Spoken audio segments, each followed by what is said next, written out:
Selamat datang di channel kami. Football on Air adalah rumahnya para pecinta sepak bola sejati. Di sini, kamu bakal dapat konten terkini, tajam, dan seru seputar dunia sepak bola. Cristiano Ronaldo and Ricardo Quaresma, kisah dua sahabat dari Lisbon yang menjadi legenda. Lisbon, awal tahun 1990-an. Di sebuah akademi sepak bola yang legendaris, Sporting CP, dua anak muda dengan mimpi besar menapaki rumput yang sama. Ricardo Quaresma dan Cristiano Ronaldo. Keduanya datang dari latar belakang keluarga yang sederhana. Namun meski mereka tumbuh dalam kesulitan, mereka punya satu kesamaan, cinta tanpa batas pada sepak bola. Quaresma, anak asli Lisbon, dikenal penuh gaya dan berani menantang siapapun di lapangan. Sementara Ronaldo, bocah kurus dari Madeira, jauh dari rumah, dengan mata yang selalu berbinar setiap kali melihat bola.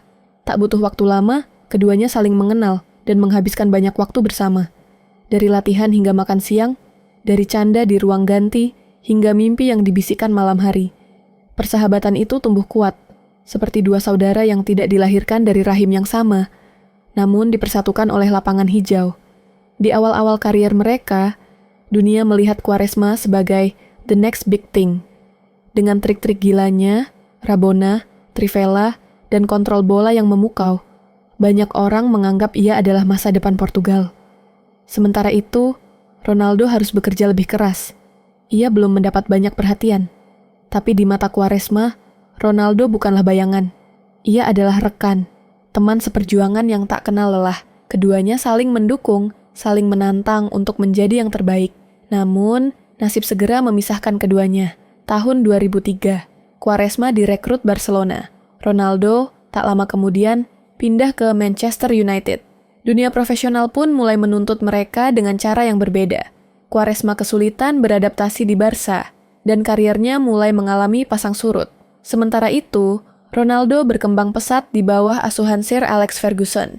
Ia menjadi superstar global. Tapi, di tengah sorotan yang berbeda, keduanya tetap menjaga komunikasi. Dalam setiap momen kebersamaan di tim nasional Portugal, keduanya tampak seperti anak-anak yang dulu berlarian di Akademi Sporting. Persahabatan mereka tetap utuh, meski jalan hidup mulai berbelok.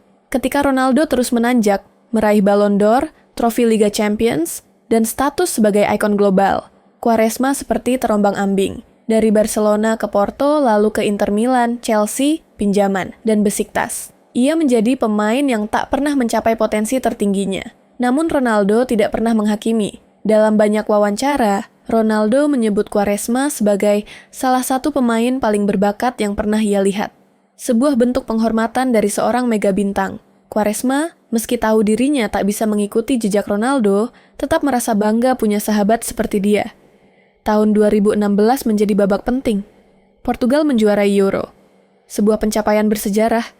Di dalam skuad itu, Ronaldo adalah kapten. Tapi ada sosok Quaresma, si pejuang senyap yang menyumbangkan gol penting melawan Kroasia.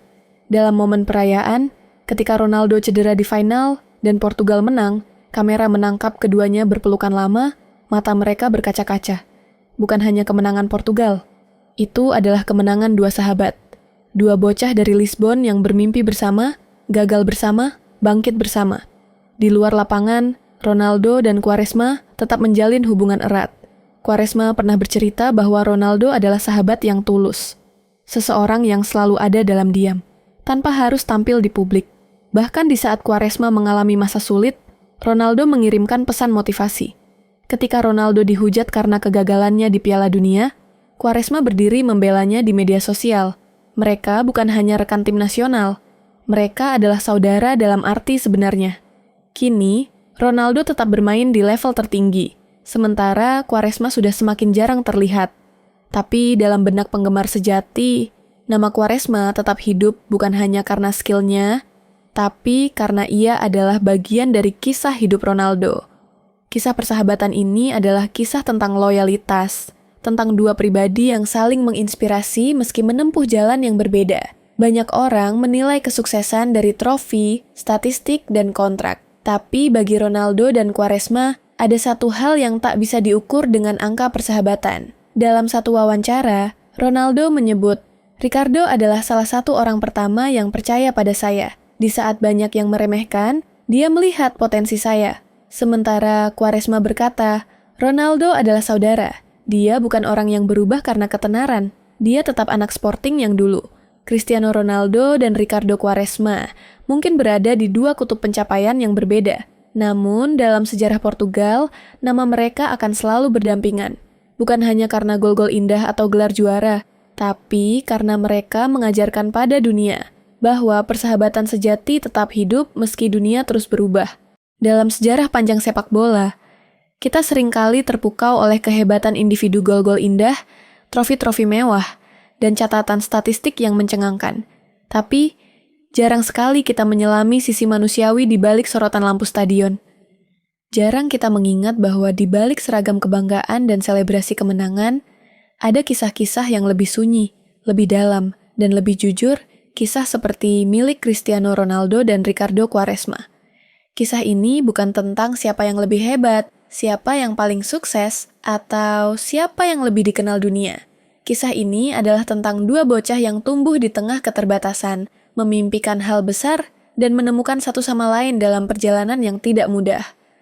Dua anak muda yang bertemu di Akademi Sporting Lisbon, saling mendorong, saling menguatkan, dan saling mempercayai di saat dunia belum melihat mereka. Cristiano Ronaldo mungkin telah menorehkan sejarah sebagai salah satu pemain terbaik sepanjang masa. Ia menaklukkan Inggris, Spanyol, Italia, dan kini dunia Arab. Ia menumpuk rekor demi rekor yang bahkan belum tentu bisa disamai dalam puluhan tahun ke depan. Tapi di balik semua itu, ia tidak pernah melupakan siapa yang ada di sampingnya sejak awal. Di balik sorotan panggung besar, selalu ada ruang di hati Ronaldo yang disimpan untuk sahabat lamanya, Ricardo Quaresma. Sementara Quaresma, dengan segala pasang surutnya, tetap berdiri sebagai simbol bakat murni Portugal.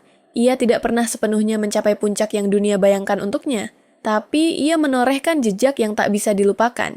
Setiap trivela, setiap dribble gila yang membuat kita berdiri dari kursi, adalah ekspresi jiwanya yang bebas. Dan di tengah keterpurukan, di saat sebagian besar dunia mulai melupakannya, Ronaldo tetap hadir diam, namun nyata. Persahabatan mereka bukan sekadar nostalgia. Itu adalah contoh tentang apa arti loyalitas, saling menghargai, dan tidak membiarkan kesuksesan atau kegagalan merenggangkan ikatan yang telah dibangun sejak masa remaja. Ronaldo dan Quaresma menunjukkan bahwa dalam dunia yang keras seperti sepak bola profesional yang seringkali kejam dan tak kenal ampun, masih ada ruang untuk kemanusiaan, untuk tawa, air mata, dan pelukan tulus di tengah euforia juara. Ketika Portugal mengangkat trofi Euro 2016, dunia melihat Ronaldo yang menangis di pinggir lapangan. Tapi lebih dari itu, ada momen kecil yang tak banyak disadari orang sebuah pelukan lama antara dua sahabat. Disitulah semuanya bermuara. Bukan tentang siapa mencetak gol, siapa mengangkat trofi, atau siapa yang jadi headline. Tapi tentang dua nama dua jiwa yang tahu persis betapa panjang dan berat perjalanan mereka hingga titik itu. Kini, saat usia tak lagi muda, dan waktu perlahan membawa mereka ke ujung karier, satu hal yang tak akan pernah pudar adalah cerita tentang mereka. Cerita yang akan terus hidup bukan hanya di lembar sejarah sepak bola Portugal, tapi di hati semua orang yang percaya bahwa persahabatan sejati bisa bertahan, bahkan di tengah badai ketenaran dan kegagalan. Cristiano Ronaldo dan Ricardo Quaresma, dua nama, dua jalan hidup, satu cerita, satu persahabatan. Dan mungkin, jika suatu hari nanti kita berjalan di jalanan Lisbon atau di ganggang sempit Madeira, kita bisa membayangkan dua anak laki-laki sedang menendang bola, tertawa, dan bermimpi tentang masa depan. Mereka belum tahu apa yang akan terjadi, tapi mereka punya satu sama lain, dan bagi mereka itu sudah lebih dari cukup. Kalau kamu punya kisah perjuangan yang enggak kalah inspiratif, baik itu kisah kamu sendiri, orang di sekitarmu, atau pemain bola yang kamu kagumi, jangan ragu untuk share di kolom komentar.